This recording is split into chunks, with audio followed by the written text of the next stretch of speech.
Dès 1940 se pose le problème du rapatriement de membres du corps expéditionnaire britannique qui, après Dunkerque, ont réussi à vivre en clandestin dans les territoires occupés, en particulier la Belgique.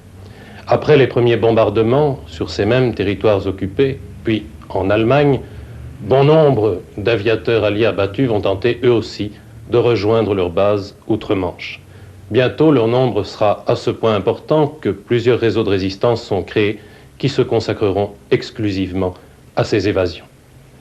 Durant l'été 1941, une jeune femme de 24 ans, André de Jong, fille d'un directeur d'école bruxellois, réussit à passer en Espagne où elle contacte les responsables diplomatiques britanniques.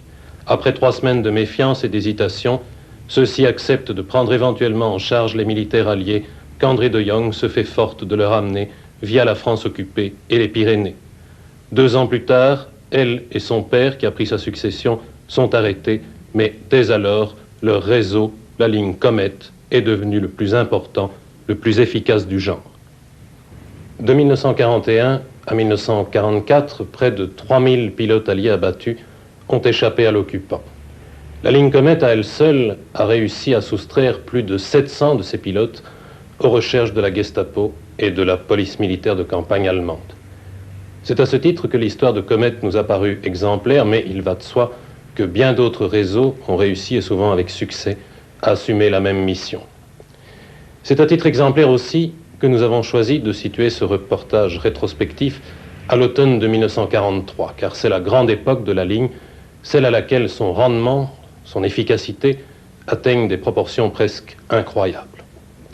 Un dernier mot, durant ces 4 années, Comet n'a pu survivre et souvent renaître que grâce à des centaines de bonnes volontés, souvent modestes, parfois essentielles, mais toujours évidemment anonymes. Cet esprit survit aujourd'hui parmi les rescapés de la ligne et c'est à leur demande que nous vous les présenterons ce soir uniquement sous leur nom de guerre.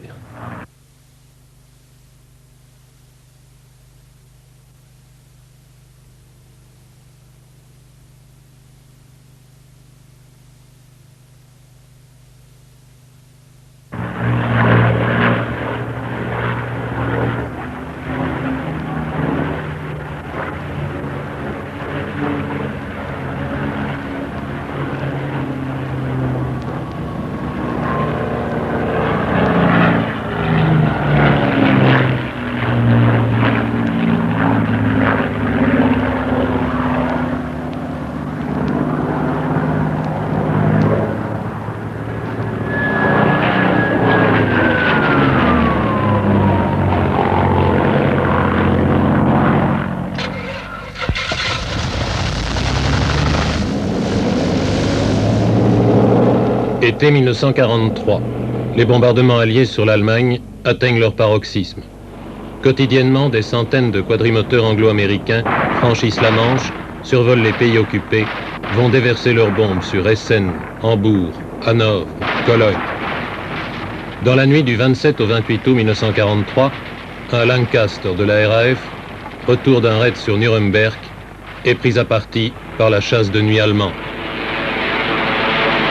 Gravement endommagé, l'appareil plongeant de nuage en nuage va tenter de rallier sa base au ras des collines. Le navigateur, Jim Rainsford, une jeune recrue de 20 ans qui vient de recevoir le baptême du feu, essaye de faire le point. Mais le sol est proche, trop proche. Ceci est une reproduction exacte de votre atterrissage forcé, une maquette que vous avez réalisée après la guerre.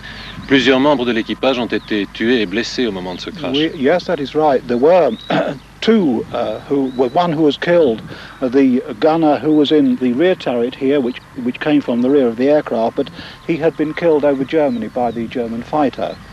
The other who was trapped, the bombardier who was in the front of the aircraft, was trapped during the crash. We were unable to release him and he died in the aircraft afterwards. 2 of us were injured. The mid-upper gunner in this turret here had been cut on his hand, and I in the cabin had cut my head rather badly. Il y a plusieurs maisons ici dans les environs. Je suppose que les gens, en entendant le bruit de l'atterrissage, sont sortis de chez eux. The people in these houses came out when they heard the aircraft crash. They realised it was a bomber and it was catching fire. They were anxious that there were no bombs on this aircraft which could explode.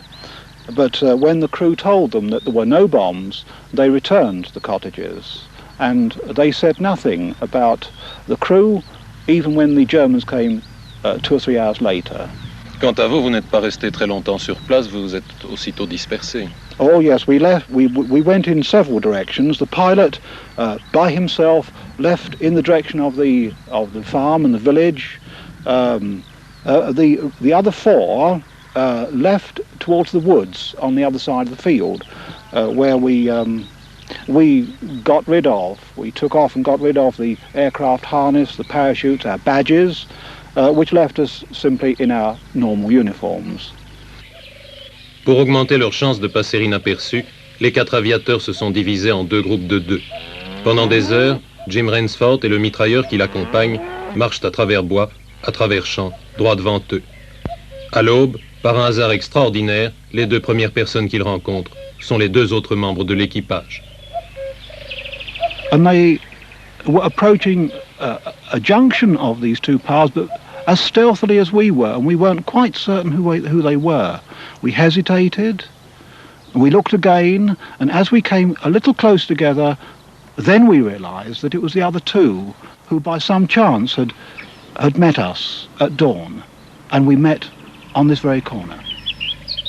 Le jour se lève, le premier souci des 4 hommes, savoir exactement où ils se trouvent. It was because of this, and because I, of the 4, did understand French, to a certain extent, they decided that I should go to the nearest cottage and find out where we were. So I went to the cottage here and knocked on the door. It was very early in the morning, and a person came to the door, a man came to the door, and I asked, "C'est Belgique, monsieur?" And he replied, "Oui." And then I asked a second question. I asked, "Il y a des Allemands dans le village?" He replied, "No." And because of this, I went back to the others and I told them what I'd found out. So we decided to go into the village. Dans leur malheur, ils ont en effet eu de la chance. Avant de s'écraser, leur appareil a franchi de justesse la frontière allemande. Ils ont atterri à Cibray, près de Bastogne.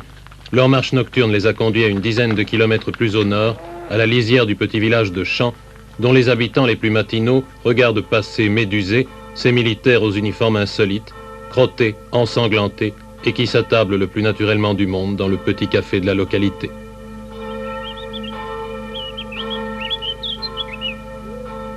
Now, a cafe is one of those places where it's open all day for selling drinks and for eating, and usually most times during the night as well. So we went in and we asked for some mineral water.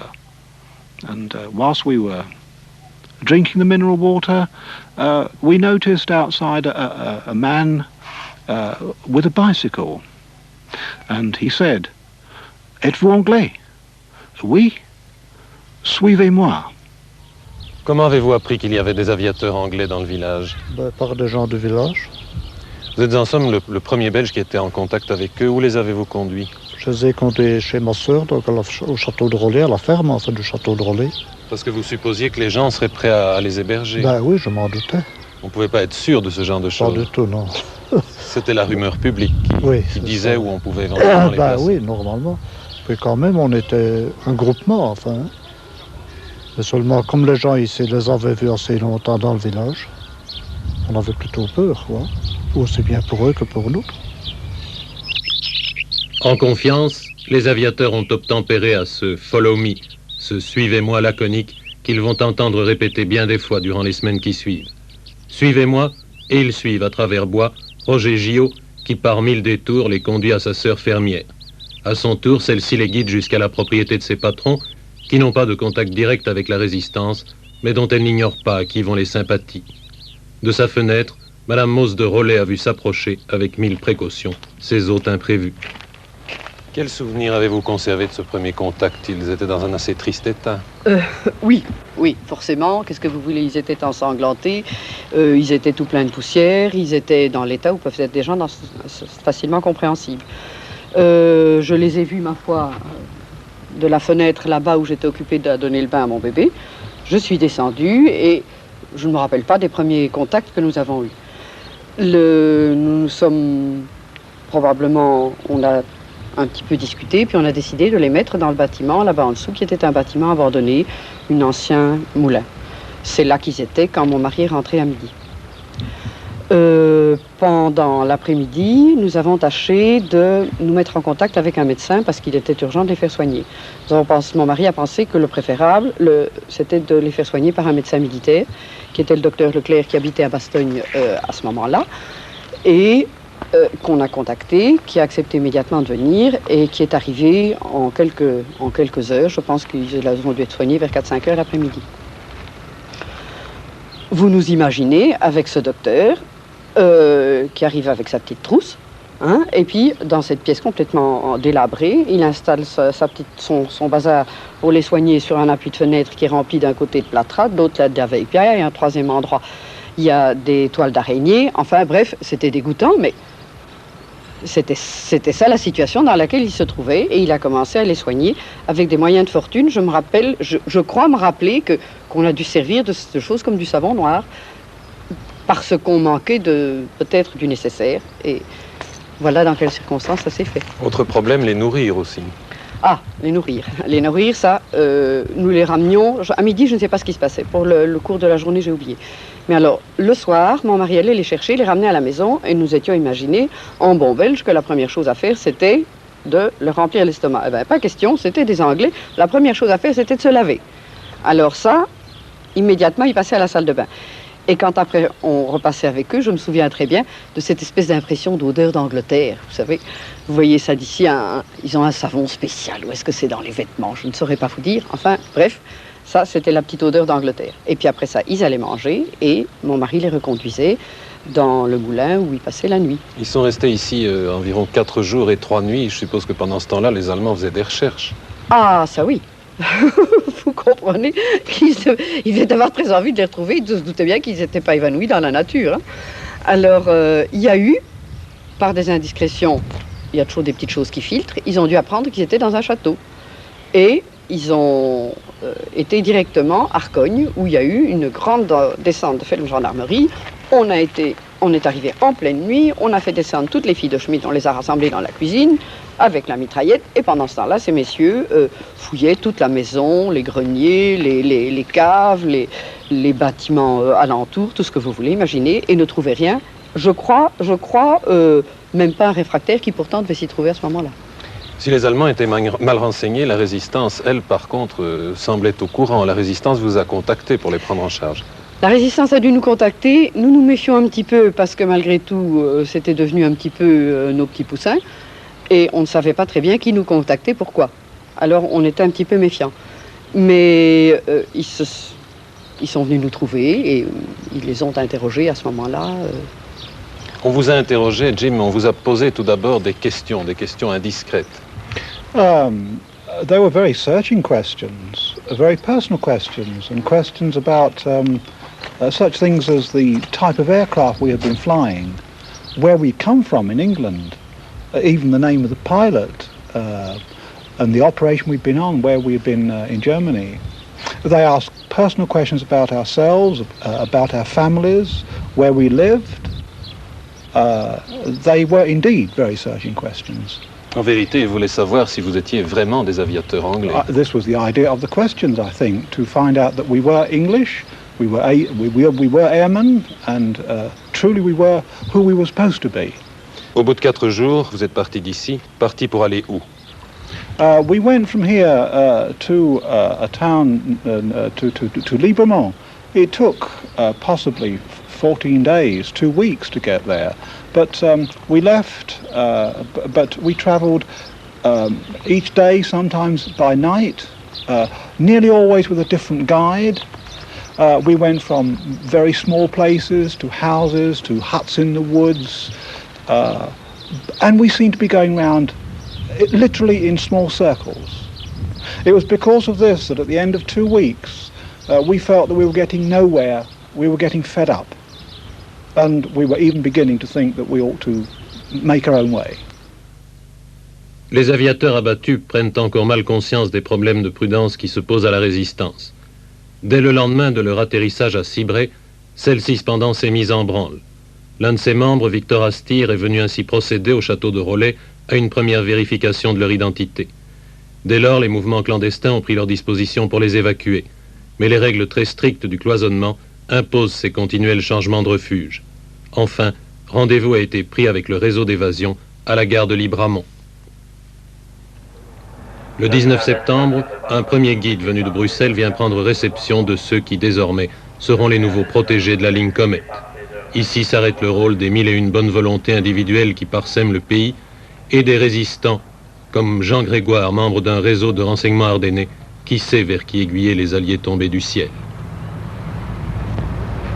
Comment avez-vous été informé que des aviateurs anglais se trouvaient dans la région? Eh bien, M. Astir de Bastogne, qui était en rapport avec M. Martin de Libramont, l'a avisé qu'il y avait des aviateurs tombés dans la région de Cibré. M. Martin lui-même s'est mis en rapport avec Bruxelles et la semaine suivante m'a fait part que le jeudi, on viendrait de Bruxelles pour prendre en charge les aviateurs.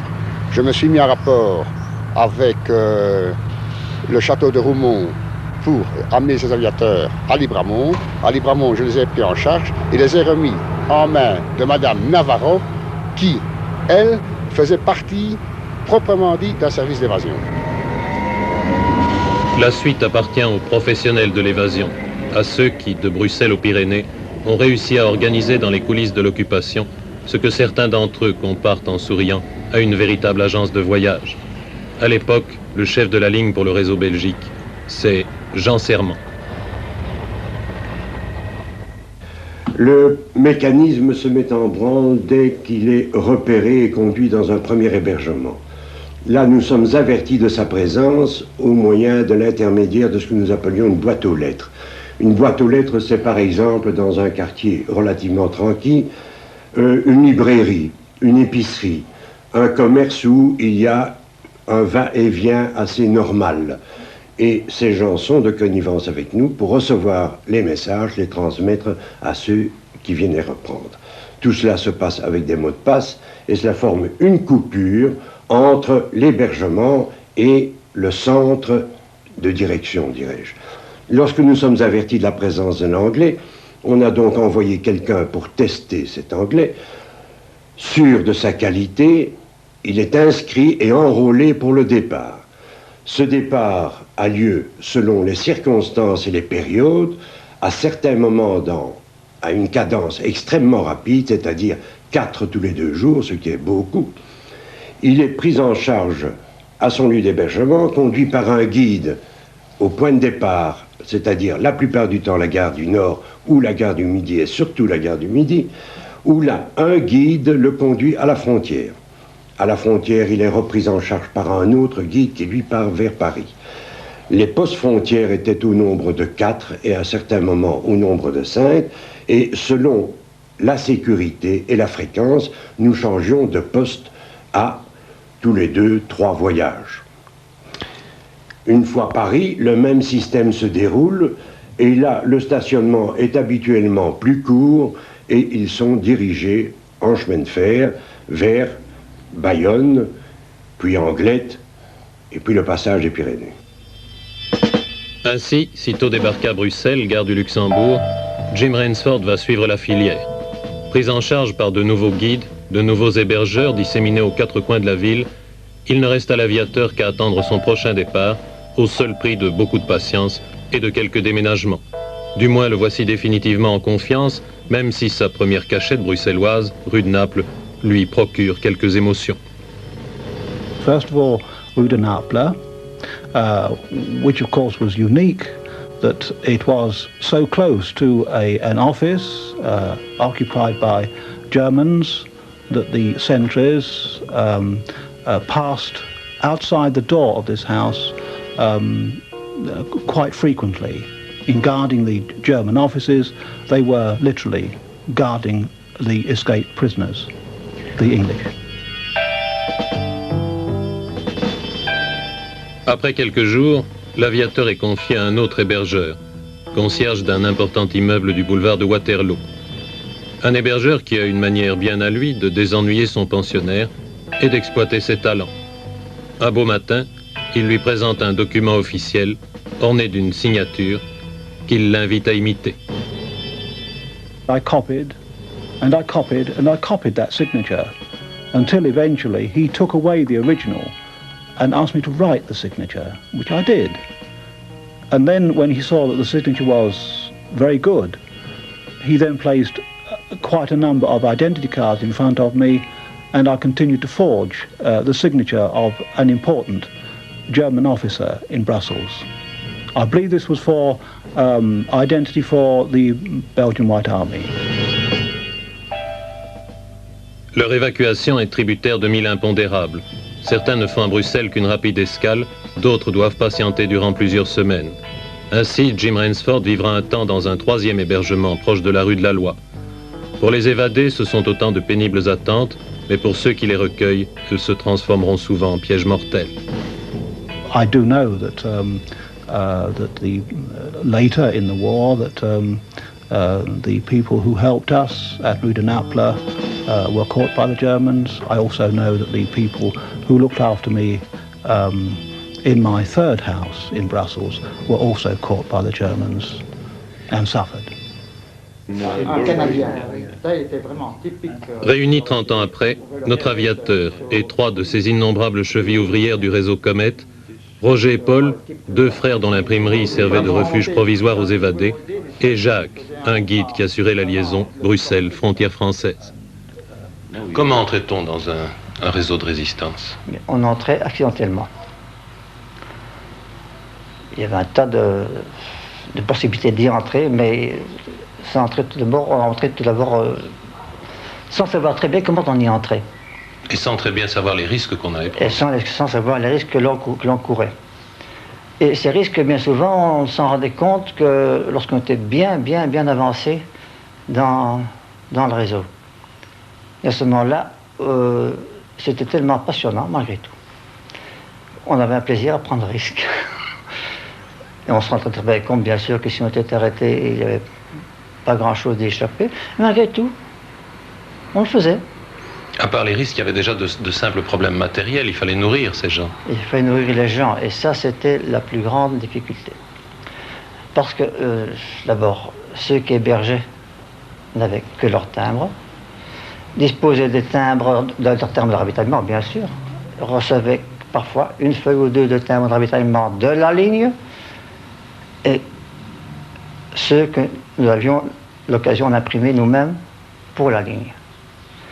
Mais ce n'était pas toujours suffisant et il fallait parfois avoir recours au marché noir. C'était des pensionnaires difficiles. Est-ce qu'ils se rendaient exactement compte des difficultés qu'il y avait? Eh bien, les aviateurs, les Anglais se rendaient compte du risque que l'hébergeur et les guides couraient. Le guide devait évidemment toujours prendre la place, si je puis dire, des pilotes. Les pilotes, en général, ne connaissaient absolument pas le français.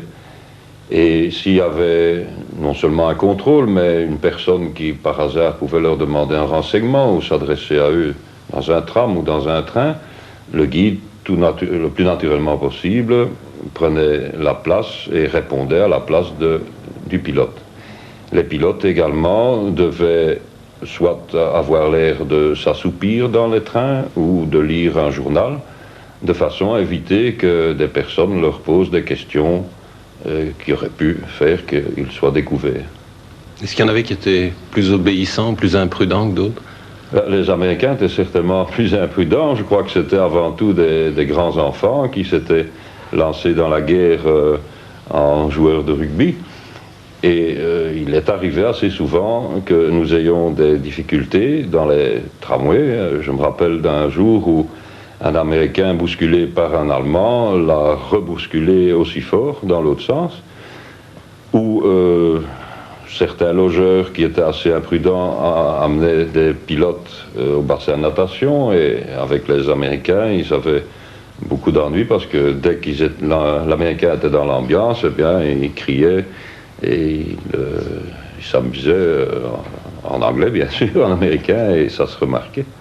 Votre arrestation est assez caractéristique à ce sujet. Oui, j'ai été arrêté au début de l'année 1944 lors d'un convoyage de pilotes. J'étais avec 2 Anglais et il y a eu dans le train un contrôle allemand et chacun de nous avions une fausse carte d'identité. Les Allemands vérifiaient, prenaient la carte d'identité et nous devions donner le nom, l'adresse, date de naissance, enfin les renseignements qui se trouvent dans la carte d'identité. Après avoir montré à mes 2 pilotes comment il fallait faire, le premier a été interrogé et il a répondu « Je m'appelle Smith », ce qui l'a évidemment tout de suite fait arrêter. Et le second, qui était un pilote assez naïf, a remis son ticket de train. Alors l'Allemand s'est fâché et en anglais il m'a demandé qu'est-ce que me veut ce type-là. Évidemment nous avons été tous les 3 arrêtés immédiatement et conduits dans un wagon d'officiers de la Wehrmacht qui circulait donc, qui avait un wagon réservé dans le train. Et là on m'a posé une première question et un peu choqué par l'arrestation, ma réponse a été « yes ». Alors, ça a fait rire évidemment tous les Allemands qui étaient là et le reste a suivi.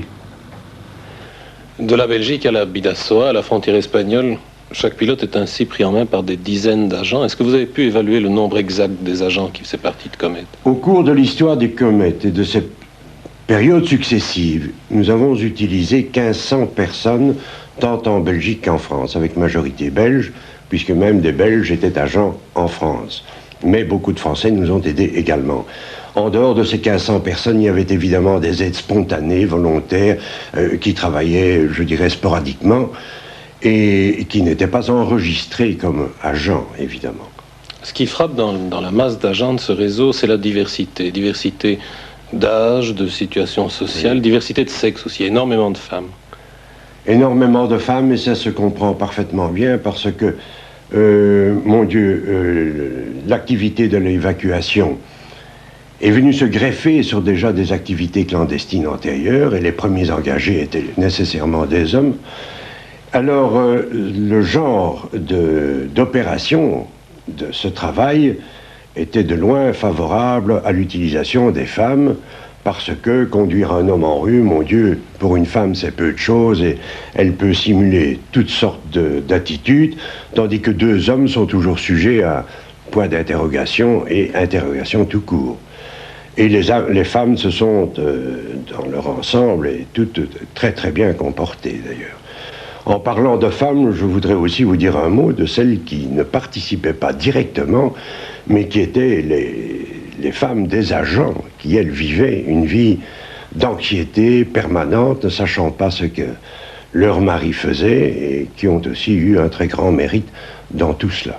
Grande diversité aussi dans les conditions sociales. On trouve des artisans, des ouvriers, et puis quelques-uns des grands noms du Gotha. Absolument, absolument. Il n'y avait aucune distinction, ni de classe, ni d'opinion politique, ni d'opinion religieuse. Chacun et tous travaillaient en équipe et faisaient tout au maximum sans penser à quelques considérations personnelles. L'un des principaux garants de l'esprit du réseau, c'est Franco, car c'est lui qui se charge des contacts avec les Anglais, des alliés parfois méfiants, souvent envahissants, et qui s'étonne de ce que Comet se refuse à accepter autre chose que le remboursement des frais de voyage, d'habillement, de nourriture, de ceux de ses protégés qu'elle réussit à passer en Espagne. Je crois que ce qui a caractérisé Comet, et ça m'a frappé tout de suite, et je crois que Dédé l'a voulu dès le départ, c'est que Comet soit une chose indépendante. Nous rapportions les aviateurs aux Anglais, mais nous étions libres. Et les Anglais n'avaient pas d'ordre à nous donner. Je crois que c'était une des grosses caractéristiques de la ligne. Et eux ne souhaitaient pas s'intégrer plus avant dans le réseau? Bien sûr, ils souhaitaient. Et ils ont essayé, mais enfin, on ne s'est pas laissé faire, quoi. À partir de ce moment où ils appliquaient ce système, disons, de paiement à la pièce, ça ne vous posait pas des problèmes matériels dans le réseau? C'est-à-dire que c'est... si vous voulez, le paiement, c'était pas du tout, c'était pas un salaire. Hein. c'était réellement pour rembourser nos frais. Et nous avions estimé, si vous voulez, que chaque aviateur nous coûtait à peu près une telle somme, et les Anglais étaient tout à fait disposés à la payer. Et d'ailleurs, quand la guerre s'est terminée, nous avions une importante somme en dépôt, parce que nous n'avions pas tout dépensé, on avait rendu l'argent aux Anglais. Outre l'argent, les Anglais auraient tout de même pu vous aider sur des points matériels, fourniture d'armes ou de radios. Oui. Nous étions, en principe, nous avons toujours été opposés à des contacts par radio, parce que la radio est très utile pour les renseignements, c'est indispensable, mais c'est aussi très dangereux. Et nous n'avions déjà assez de risques, nous ne tenions pas à les augmenter par la présence de la radio. Et pour les armes aussi, on aurait pu recevoir des armes, bien sûr, mais là, je crois qu'il y avait dans Comet, dès le point de départ, il y a eu une très nette volonté de ne pas être armé. D'abord parce qu'il est très probable que ça n'aurait causé que des ennuis, même si on avait dû intervenir avec des armes. Et puis d'autre part, je crois que notre travail était un travail de sauvetage d'hommes. Et très rapidement, nous avons été très pris par cette idée que nous sauvions des vies. Évidemment, nous collaborions à la guerre, donc vous savez, on ne pas se laver les mains en disant nous, on ne tirait pas. Mais malgré tout, il y avait dans cet aspect de sauvetage, je crois que nous avons voulu conserver un certain désir de faire une œuvre qui était plutôt une œuvre, enfin, je dirais presque une œuvre d'amour, voyez-vous. Je ne sais pas comment l'exprimer, mais nous n'avions jamais envisagé de nous défendre avec des armes. Après 15 jours d'attente à Bruxelles, Jim Rainsford s'est embarqué à la gare du Midi, destination la frontière franco-belge. Ici encore, il sera pris en charge pour cette nouvelle étape difficile, ce nouveau contrôle périlleux. Dans son cas particulier, il se passe pourtant le mieux du monde. He had told us that the customs people would be friendly. They would know who we were. So when we arrived at these two barriers, one was a Belgian barrier and the other one was a French barrier, we very cheerfully said, "Bonsoir, monsieur," to each of the people at the barriers. Je suppose que la complicité des douaniers était pratiquement indispensable à ces différents points de passage. Oui, vraisemblablement, mais enfin, nous attendions, nous, que la relève du poste change. À ce moment-là, plus de douaniers dans les environs et nous passions. Est-ce que c'était toujours aussi facile que dans le cas de M. Rainsford? Non, pas. Je ne peux pas dire ça, moi, parce que des pépins, quand même, j'en ai eu. Entre autres, une fois, en gare d'Arras, le contrôle par les pétinistes et la Gestapo qui montent dans le wagon où nous trouvons. Par bonheur, je les ai vus monter. Rapidement, j'ai touché un de mes pilotes et lui a fait des yeux à son coéquipier. Nous sommes descendus et nous sommes remontés à l'autre bout du wagon. Évidemment, ça m'a sauvé, et ça a sauvé les hommes, mais enfin, ça pouvait très bien être une catastrophe. L'une des tâches qui vous incombait, c'était de vérifier s'ils ne portaient pas sur eux d'objets ou de papiers compromettants. Oh oui, oh là, ça c'est quelque chose qui ne me plaisait pas beaucoup, mais enfin, il fallait le faire. Puisque poste de frontière il y avait, il fallait supprimer tout ce qui était bien belge, carte d'identité, tous les petits papiers qu'ils pouvaient emmener, les petits souvenirs entre autres. Un jour, un de mes aviateurs avait collé au dos de sa boîte d'allumettes la photo de la jeune personne chez qui il avait été hébergé pendant 4 semaines. Évidemment, pas ravi du tout que je la lui enlève, il fallait quand même que je le fasse. Et pour pas mal d'autres choses. Mais c'est quelque chose qui ne me plaisait pas, ça. Vous alliez les réceptionner juste au-delà de la frontière belge et vous les ameniez à Paris. Où s'arrêtait-il à Paris? À Paris, en principe, ma mission en gare du Nord était presque achevée par Jérôme, qui me les prenait, ou alors j'allais rue Sainte-Catherine. Paris, nouveau passage obligé pour les évadés, contraints de voyager en chemin de fer. La Gestapo y est particulièrement efficace. À plusieurs reprises, le réseau local a été lui aussi infiltré, démantelé. Chaque fois, quelques rescapés ont reconstitué l'équipe, rétabli la ligne. À l'époque, le chef ici, c'est Jérôme, un agent belge formé à Londres. Il ne laisse rien au hasard. Il prend en charge lui-même, à 2 pas de la gare du Nord, sur les marches de Saint-Vincent, les aviateurs à peine débarqués.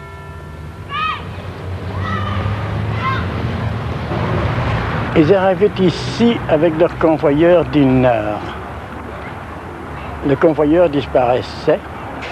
À ce moment, je posais des questions aux aviateurs pour être certain que ce n'étaient pas des agents de la Gestapo. Ces questions variaient, pouvaient être différentes initiales, britanniques ou américaines, dont je leur demandais de donner la signification. À ce moment-là, nous étions certains qu'il s'agissait bien d'aviateurs et pas de membres de la Gestapo. Après cet interrogatoire, je les conduisais derrière l'église où les attendait un des agents qui était chargé de les loger à Paris. De sorte que le cloisonnement était ou aurait dû être parfaitement respecté. Le cloisonnement était respecté, totalement, et l'a toujours été. Le seul malheur qui est arrivé, c'est que, vu les activités multiples, j'ai été obligé d'employer un secrétaire qui, lui, était au service de la Gestapo parisienne. D'où tous nos malheurs. Le réseau est tombé plusieurs fois, trahi, infiltré, puis renaissait. Qui est-ce qui désignait les chefs, les nouveaux adjoints? Les survivants. Les survivants, c'est-à-dire que les coups n'étaient pas toujours portés sur toute la ligne dans son ensemble. Les coups partaient parfois de Paris, parfois à Bruxelles. Et les survivants se remettent en contact avec les chefs de ligne ou ceux qui en avaient la responsabilité, qui la plupart du temps étaient soit à Paris ou soit dans le sud. Et la plupart du temps dans le sud pour être plus au contact de l'organisation anglaise. Alors ces survivants recevaient des propositions et acceptaient, venaient prendre contact avec le nouveau responsable, leur donnaient des consignes et voyaient si vraiment ils étaient dans le même esprit, l'esprit de la ligne. Enfin. Les statistiques établies après coup établissent que la moyenne de vie d'un agent était d'environ 5 ou 6 mois. Est-ce qu'on en avait conscience à l'époque quand on entrait dans le réseau? Mais on a dû s'en rendre compte par la force des choses. Enfin. On n'a jamais conscience au départ d'une échéance, parce que malgré qu'il ne faille pas espérer, c'est tout de même nécessaire pour entreprendre quelque chose.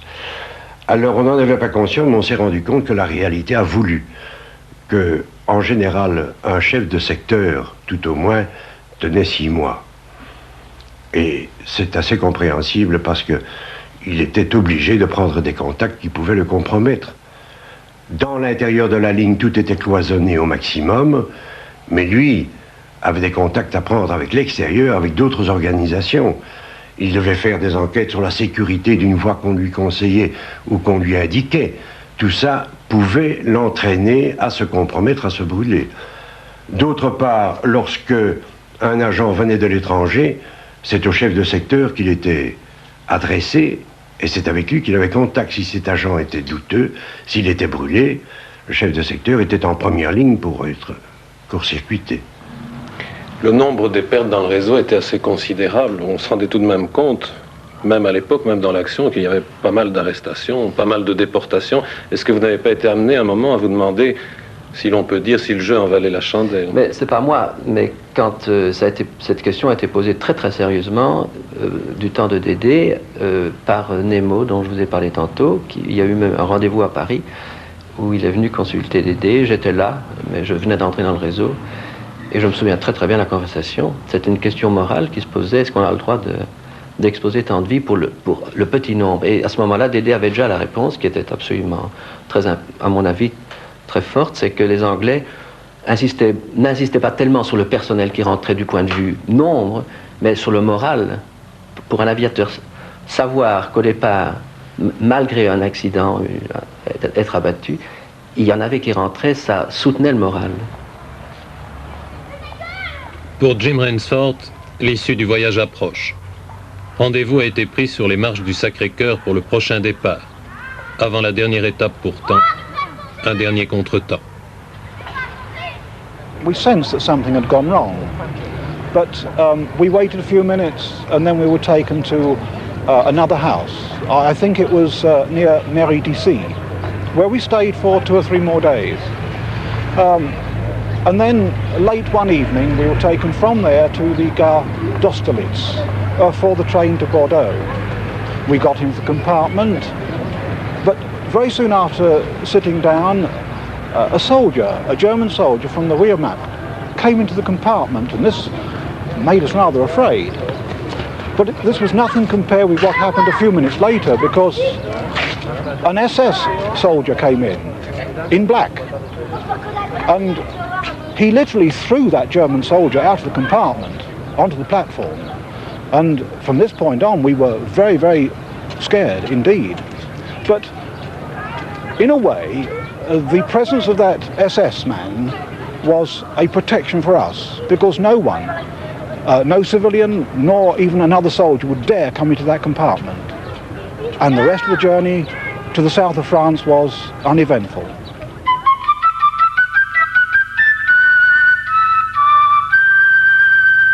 Via Bordeaux, ce dernier voyage ferroviaire a pour terminus le Pays Basque, aux portes de l'Espagne. Le terrain est doublement brûlant car la région de Bayonne, où les pilotes sont hébergés avant le passage des Pyrénées, est en zone côtière et en zone frontière, donc doublement interdite, et les contrôles y sont particulièrement sévères. Bien sûr, tous les gendarmes français ne sont pas pétainistes. Beaucoup d'entre eux sont complices ou ferment les yeux. Pour ce qui est des Allemands, c'est un autre problème.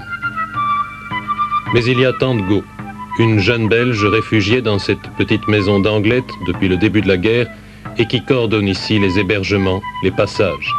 Et c'est son mari employé à la mairie locale qui subtilise à l'administration allemande tous les laissez-passer indispensables à la circulation des évadés.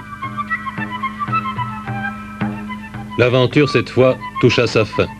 Là-bas, à quelques kilomètres, ces 3 pics, les 3 couronnes comme on les appelle ici, se dressent en territoire espagnol.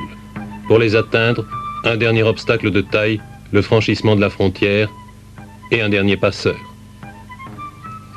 He told us what to expect. It would be night time, it would be dark, and what kind of clothing we ought to have. He made us loosen our necks so that we could breathe, and he gave us special shoes. They were very light sandals with rope soles to grip the mountains when we climbed.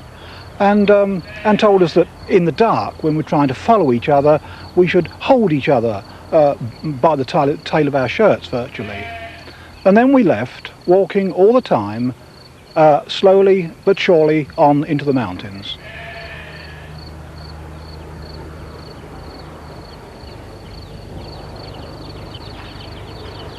Cet homme qui ne laisse rien au hasard, c'est Florentino, la figure la plus pittoresque sans doute du réseau.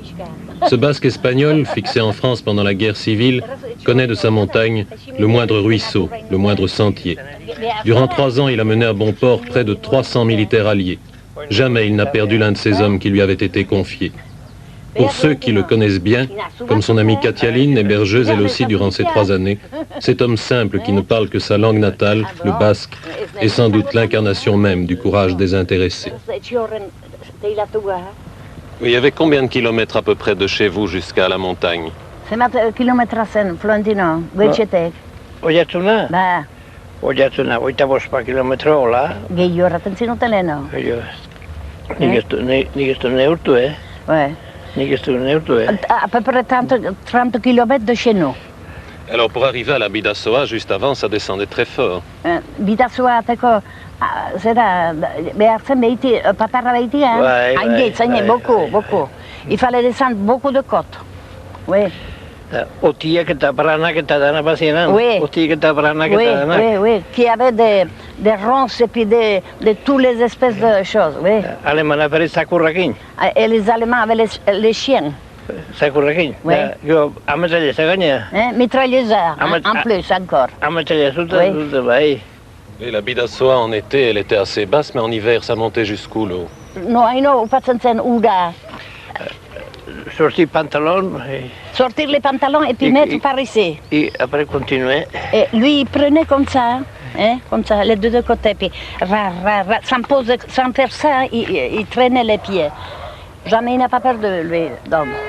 Et il y avait qui ne pouvaient pas marcher. Alors, lui, il avait entre un arbre, un trou là, et puis la nuit, même sans lumière, il voyait. Et il leur donnait du cognac à boire, pas dans les petits verres. Hein? Pour avoir du courage. Quoi qui me pour avoir du courage. Parce que ça arrange pas le cognac, l'estomac. Ah oui, ça donne de l'animation. Oui. Ah oui, il paraît que quand on est presque mort aussi, il fait revivre le cognac. Il a même porté sur son dos des aviateurs qui avaient des difficultés à passer. Era passato tutto Urian, Biscarrian, hein? Vai. Neska Gastia que t'as pas ça que vai.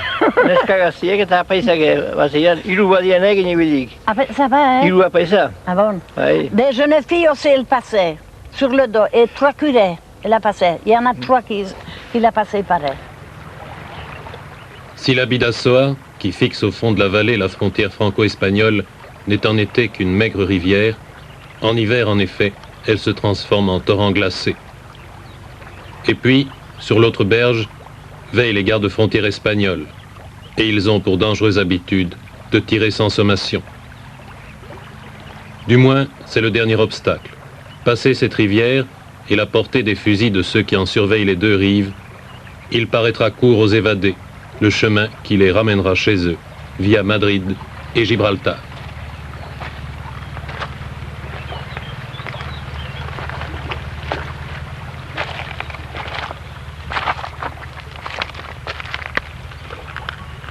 It was somewhere near here on this river that we crossed the frontier from France into Spain. We crossed the river, it was at night, it was very dark. And on the other side here, there was a very small railway line. We crossed that first and then went across a road. But immediately after the road, the mountain started immediately. It started very, very steeply, and we were told to run quickly straight up the mountain, as it is here. And quickly we got to the top. When we reached the top, in the dark, rather exhausted, we looked down, and we looked down into Spain. We knew that now we'd crossed a very important, but to us, the last frontier. Ahead of us were difficulties, but not really dangers. The difficulties of getting across a neutral country without a passport, without papers. And later, of course, trying to get out again. And then Gibraltar, and the Air Force, and back to England, and to do the job that we've been trained to do. But looking back now and remembering, my thoughts always go back to France and back into Belgium. Remembering all those hundreds of people, and there were hundreds of people.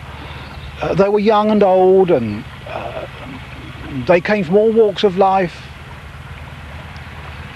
and they risked everything. They risked imprisonment, they risked torture, they risked even death.